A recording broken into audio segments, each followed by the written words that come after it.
പോകുന്ന പാച്ച് വർക്കാണ്.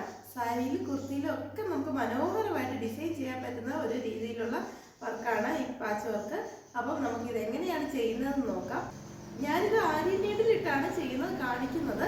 എങ്കിൽ പോലും നമുക്ക് സാധാ നീഡിലിൽ ബീഡ്സ് വെച്ച് ചെയ്യുന്ന രീതിയിലും ഇത് ചെയ്യാവുന്നതാണ്. അതെങ്ങനെയാണെന്ന് നമുക്ക് ക്ലാസ്സിൻ്റെ ഇടയ്ക്ക് പറഞ്ഞു തരാം. വീഡിയോ ഇഷ്ടപ്പെടുവാണെങ്കിൽ ലൈക്ക് ചെയ്യാൻ മറക്കരുത്. അതേപോലെ തന്നെ ഇതുവരെയായിട്ട് സബ്സ്ക്രൈബ് ചെയ്തിട്ടില്ലാത്ത സുഹൃത്തുക്കളുണ്ടെങ്കിൽ ഒന്ന് സബ്സ്ക്രൈബ് ചെയ്ത് സപ്പോർട്ട് ചെയ്യുക. അപ്പോൾ നമുക്ക് വീഡിയോയിലേക്ക് കിടക്കാം. അപ്പോൾ നമ്മൾ ഇന്ന് ഇവിടെ പാച്ച് വർക്ക് ചെയ്യാൻ വേണ്ടിയുള്ള ഡിസൈന് ഇതാണ്. ഇതിലൊരു ഫ്ലവർ ചെയ്തിടാൻ കാണിക്കുന്നത്. ഇത് ഞാൻ ആരി നീഡിലിട്ടാണ് ചെയ്യുന്നത്. അപ്പോൾ ഇതാണ് മെയിൻ ക്ലോത്ത്. ഈ മെയിൻ ക്ലോത്തിലേക്ക് ഞാൻ ചെയ്യാൻ പോകുന്ന ഈ ഒരു ബ്ലൂ ഓർഗൻസ മെറ്റീരിയൽ കൊണ്ടാണ് ചെയ്യാൻ പോകുന്നത്. നെറ്റ് ക്ലോത്ത് ഇട്ട് വേണമെങ്കിലും നമുക്ക് ചെയ്യാവുന്നതാണ്. ഇച്ചിരി ഡാർക്ക് ഷെയ്ഡുകൾ എടുത്താൽ നെറ്റിനാകുമ്പം, അല്ല എങ്കിൽ നമുക്ക് 2-3 ലെയറായിട്ട് ഇങ്ങനെ ഇട്ട് ചെയ്യുമ്പോഴേ ഒരു നെറ്റാകുമ്പോൾ ഒരു നിറം വരുള്ളൂ. ഇതിപ്പോൾ ഓർഗൻസ മെറ്റീരിയൽ ആയതുകൊണ്ട് ഒരു സിംഗിൾ ഇതിടുമ്പം തന്നെ ഇത്രയും നിറമുണ്ട്. ഒന്നെങ്കിൽ ഇത് നമ്മളുടെ ഇങ്ങനെ വലിച്ച് നമ്മുടെ ഈ റിങ്ങിനകത്ത് കയറ്റുക, അല്ല എങ്കിൽ ഇത് നമ്മൾ ചെയ്യാൻ ഉദ്ദേശിക്കുന്ന പിക്ചറിൻ്റെ മുകളിലേക്ക് വലിച്ച് വെച്ച് നമ്മുടെ ഇങ്ങനെ പിന്നുണ്ടല്ലോ, പിൻ കുത്തിയാലും മതി. അപ്പോൾ ഞാനിവിടെ പിൻ കുത്തുന്നേ ഉള്ളൂ.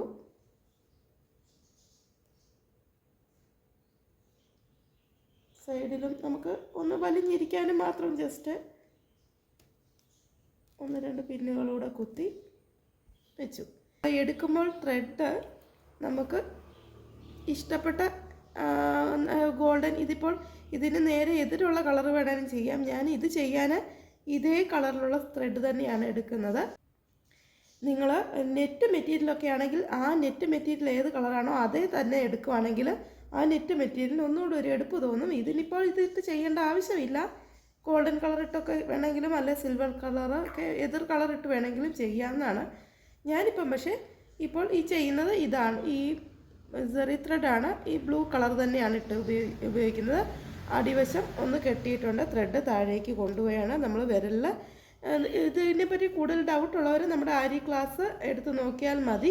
നമ്മുടെ 36-37 ക്ലാസ്സുകളും അതുതൊട്ട് തൊട്ട് പുറയിലുള്ള 44 ക്ലാസ്സുകളൂടെ നോക്കിയാൽ നമ്മൾ ആരി വർക്കിനെ പറ്റി കൂടുതൽ ഇട്ടിട്ടുണ്ട്. അപ്പോൾ ഇതിപ്പോൾ ഞാൻ ചെയ്യാൻ പോകുന്നത് അരി ചെയിനാണ് ചെയ്യാൻ പോകുന്നത്. അരി ചെയിൻ അറിയാൻ മേലാത്തവർ നമ്മുടെ 36ാമത്തെ ക്ലാസ് നോക്കിയാൽ അതിനകത്ത് വിശദമായിട്ടുണ്ട്. അപ്പോൾ ഞാൻ ഈ ഒരു ഔട്ട്ലൈൻ മാത്രം ഇങ്ങനെ കൊടുത്തിട്ടുണ്ടല്ലോ, ആ ഔട്ട്ലൈനിലൂടെയാണ് ഞാനിപ്പോൾ ഈ അരി വർക്ക് ചെയ്യാൻ പോകുന്നത്. അവിടെ നിന്ന് നമ്മുടെ അരി ചെയിനാണ് ചെയ്യാൻ പോകുന്നത്.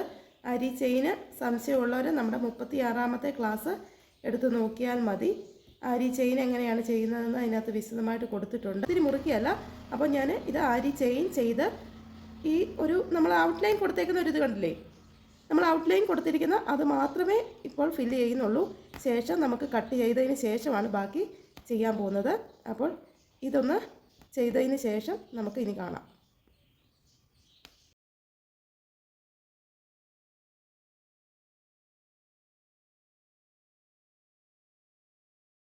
അപ്പോൾ നമ്മൾ വന്നിട്ട് ഈ 3 ഫ്ലവർ ചെയ്തിട്ടുണ്ട്. ഈ ഒരെണ്ണം ചെയ്തില്ല, കാരണം ഇതിലൂടെ ഫുള്ള് കവർ ചെയ്യാവുന്ന പോലെ ക്ലോത്ത് ഇല്ലായിരുന്നുകൊണ്ട് ഞാൻ ഈ 3 എണ്ണമാണ് ചെയ്തേക്കുന്നത്. ഇത് 3 എണ്ണം ചെയ്യുന്നത് നമുക്ക് കാണാം. അപ്പോൾ ഇപ്പോൾ ഞാനിനി ചെയ്യാൻ പോകുന്നതെന്ന് പറഞ്ഞാൽ ഇത് നമ്മുടെ പിന്നങ്ങ് മാറ്റുകയാണ്. പിന്ന് മാറ്റിയ ശേഷം ഇത് ചേർത്ത് കട്ട് ചെയ്യാൻ പോവാണ്. നമുക്ക് അറ്റം ഈ എഡ്ജ് കേർവായിട്ടുള്ള സിസേഴ്സ് ഇങ്ങനെ പിടിക്കുമ്പോൾ കേർവായിട്ടുള്ള സിസേഴ്സ് ഉണ്ടെങ്കിൽ അതാണ് ഏറ്റവും നല്ലത്. അത് വെച്ച് നമുക്ക് ചേർത്ത് കട്ട് ചെയ്യാം. കഴിയുന്നതും ഈ ത്രെഡിലോട്ട് കയറിപ്പോയാൽ പൊട്ടിപ്പോവുമല്ലോ, ആ ത്രെഡിലോട്ട് കയറാതെ കഴിയുന്നതും ചേർത്ത് വൃത്തിയായിട്ട് ഇതിനി കട്ട് ചെയ്തെടുക്കുക എന്നുള്ളതാണ് അടുത്ത പരിപാടി. ഇത് കട്ട് ചെയ്തതിന് ശേഷം നമുക്ക് വെളിയിൽ കൂടെ ഒരു ചെയിനോടോ അല്ലെങ്കിൽ ഒരു ബീഡിട്ടോ ചെയ്ത് കഴിയുമ്പോൾ നമുക്ക് ഈ തുമ്പ് ഒരു സ്വല്പമൊക്കെ ഉണ്ടെങ്കിൽ അറിയത്തില്ല. അപ്പോൾ അതുകൂട്ട് നമുക്കിത് ഒന്ന് കട്ട് ചെയ്തെടുക്കാം. ഞാനിത് കണ്ടില്ലേ ഇങ്ങനെ ചേർത്ത് കട്ട് ചെയ്യുകയാണ്.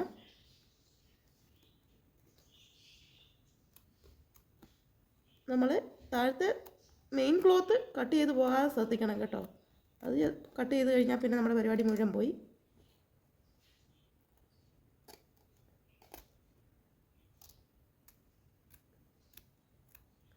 ഇങ്ങനെ വലിച്ചു പിടിച്ചുകൊണ്ട് മാക്സിമം അടുപ്പിച്ചങ്ങ് കട്ട് ചെയ്ത് വിടുക.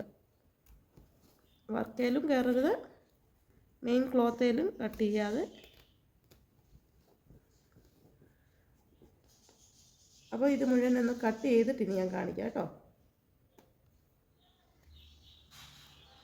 അപ്പോൾ നമ്മളിങ്ങനെ 3 ഫുള്ള് കട്ട് ചെയ്തിട്ടുണ്ട്. അവിടെ ഇവിടെയൊക്കെ സ്വല്പമൊക്കെ നിപ്പുണ്ട്. അത് നമുക്ക് ഒന്നുകൂടെ ചേർത്ത് കട്ട് ചെയ്യാമെങ്കിൽ ഏറ്റവും ചേർത്ത് കട്ട് ചെയ്ത് ഫിനിഷിങ് ആക്കി എടുക്കുന്നതാണ് നല്ലത്.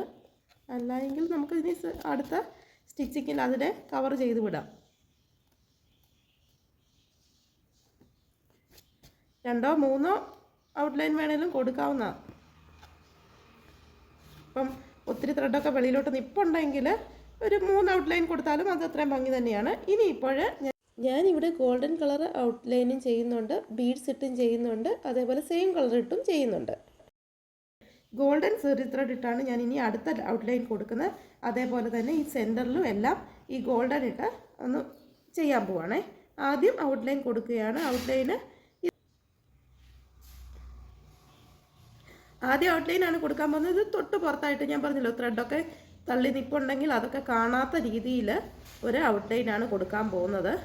ഇത് ഞാൻ ബീഡ്സ് ഇട്ട് വേണമെങ്കിലും ചെയ്യാവുന്നതാണ്. ഞാനിപ്പോൾ സെറി ത്രെഡ് ഇട്ട് തന്നെ ചെയ്യുന്നേ ഉള്ളൂ. അടുത്ത ഫ്ലവറിന് നമുക്ക് ബീഡ്സ് ഇട്ടാണ് ഔട്ട്ലൈൻ കൊടുക്കുക. ഇതിപ്പോൾ ഞാൻ വെറുതെ സാധാ ചെയിൻ സ്റ്റിച്ചിൽ ഔട്ട്ലൈൻ കൊടുക്കുന്നതേ ഉള്ളൂ, ഗോൾഡൻ കളറിൽ കൊടുക്കുന്നതേ ഉള്ളൂ. ഔട്ട്ലൈൻ മുഴുവൻ തീർന്നു കഴിയുമ്പോൾ സെൻറ്ററിൽ നിന്ന് ഓരോ പെറ്റലിൻ്റെ ഷേപ്പിൽ ഞാൻ ഈ ഗോൾഡൻ കളറിൽ തന്നെ ഇങ്ങനെ ഒന്ന് ഓരോ പെറ്റൽ സെപ്പറേറ്റ് ആയിട്ട് ഇങ്ങനെ ഒന്ന് ഗോൾഡൻ കളറിൽ ഇങ്ങനെ കൊടുക്കുന്നുണ്ട്. ലാസ്റ്റ് ഇങ്ങനെ ഓരോ പെറ്റലായിട്ട് തിരിച്ചു കഴിഞ്ഞതിന് ശേഷം ഓരോ പെറ്റലിൻ്റെ സെൻറ്ററിൽ ഒരു ഷെയ്ഡിങ് പോലെ ഓരോരോ വര പോലെ ഇങ്ങനെ ഗോൾഡൻ കളറിൽ കൊടുക്കുന്നുണ്ട്. അത്രയും മാത്രമേ ഈ ഒരെണ്ണത്തിന് ചെയ്യുന്നുള്ളൂ. ഏറ്റവും ലാസ്റ്റ് സെൻറ്ററിൽ ഒരു ഗോൾഡൻ കളർ ബീഡൂടെ വെച്ചിട്ട് നമ്മൾ അങ്ങനെ ഒരു ഫ്ലവർ തീർക്കും. അടുത്ത ഫ്ലവർ നമ്മൾ ഔട്ട്ലൈൻ മാത്രം ബീഡ്സ് ഇട്ടാണ് ചെയ്യുന്നത്. ബീഡ്സ് വർക്ക് അറിയാൻ മേലാത്തവർക്ക് നമ്മുടെ തൊട്ട് പുറകിലുള്ള 44ാമത്തെ ക്ലാസ് നോക്കിയാൽ ബീഡ്സ് വർക്ക് ചെയ്യുന്നതുണ്ട്. അപ്പം ബീഡ്സ് വർക്കിലാണ് നമ്മൾ അടുത്ത ഇത് ചെയ്യുന്നത്. ഔട്ട്ലൈൻ മാത്രം സെൻറ്ററിലെല്ലാം zari thread golden colour zari thread work ചെയ്തിട്ട് ഏറ്റവും സെൻറ്ററിൽ ഒരു ഗോൾഡൻ ബീഡുമാണ് നമ്മൾ ഇതിന് കൊടുക്കുന്നത്. ഈ ഒരു രീതിയാണ് ആരി വർക്ക് അറിയത്തില്ലാത്തവർക്ക് പാച്ച് വർക്ക് ചെയ്യണമെങ്കിൽ ചെയ്യാവുന്ന ഒരു രീതി. അതായത് നമ്മൾ ബീഡ്സ് നോർമൽ നീഡിൽ എങ്ങനെയാണ് ചെയ്യുന്നതെന്ന് തൊട്ടടുത്ത 44ാമത്തെ ക്ലാസ്സിൽ ഞാൻ കാണിച്ചിട്ടുണ്ട്. അത് നോർമൽ നീഡിൽ വെച്ച് ചെയ്യുന്നത്.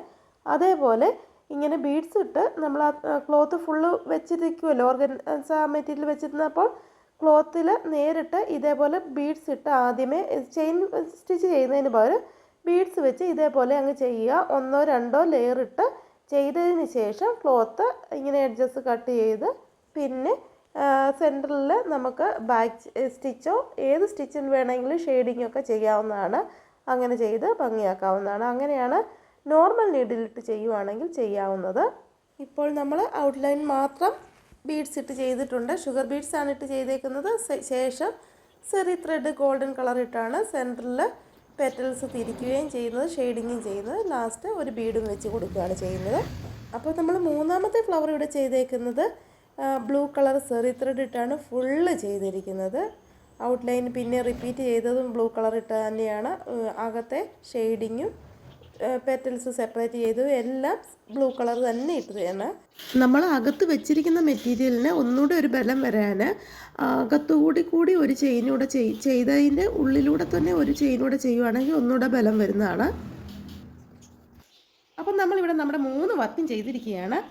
3 എണ്ണം ഒരേ സെയിം കളർ ചെയ്ത് വെച്ചു, ബീഡ്സ് വെച്ച് ചെയ്തു, സെറി ത്രെഡ് ഗോൾഡൻ ഇട്ട് വെച്ച് ചെയ്തു. അപ്പോൾ ഇതിലേതാണ് കൂടുതൽ ഇഷ്ടപ്പെട്ടതെന്നൊന്ന് കമൻറ്റ് ചെയ്യുക. ഞാൻ പറഞ്ഞല്ലോ നോർമൽ നീഡിലിട്ട് നമ്മൾ ഈ വർക്ക് ചെയ്യുകയാണെങ്കിൽ നോർമൽ നീഡിലിട്ട് ആദ്യം തന്നെ ഇതേപോലെ ബീഡ്സ് നമ്മൾ തൊട്ട് പുറകിലുള്ള 44ാമത്തെ ക്ലാസ്സിൽ നോർമൽ നീഡിലിട്ട് ബീഡ്സ് എങ്ങനെയാണ് ചെയ്യുന്നത് കാണിച്ചിട്ടുണ്ടായിരുന്നു. അതേപോലെ ബീഡ്സ് അങ്ങ് ചെയ്തതിന് ശേഷം നമ്മൾ ക്ലോത്ത് കട്ട് ചെയ്തതിന് ശേഷം അകത്ത് നമുക്ക് റണ്ണിങ് സ്റ്റിച്ച് വേണമെങ്കിലും ചെയ്യാവുന്നതാണ്. വീഡിയോ ഇഷ്ടപ്പെടുകയാണെങ്കിൽ ലൈക്ക് ചെയ്യാൻ മറക്കരുത്. ഇതുപോലെയുള്ള വീഡിയോസ് ഇഷ്ടമുള്ള നിങ്ങളുടെ സുഹൃത്തുക്കൾക്കൊന്ന് ഷെയർ ചെയ്ത് കൊടുക്കുക. അതുപോലെ തന്നെ സബ്സ്ക്രൈബ് ചെയ്തിട്ടില്ലാത്ത സുഹൃത്തുക്കളുണ്ടെങ്കിൽ ഒന്ന് സബ്സ്ക്രൈബ് ചെയ്ത് സപ്പോർട്ട് ചെയ്യുക. ഇനി ഇതുപോലെയുള്ള വീഡിയോയുമായി വരുന്നതാണ്. Thank you for watching.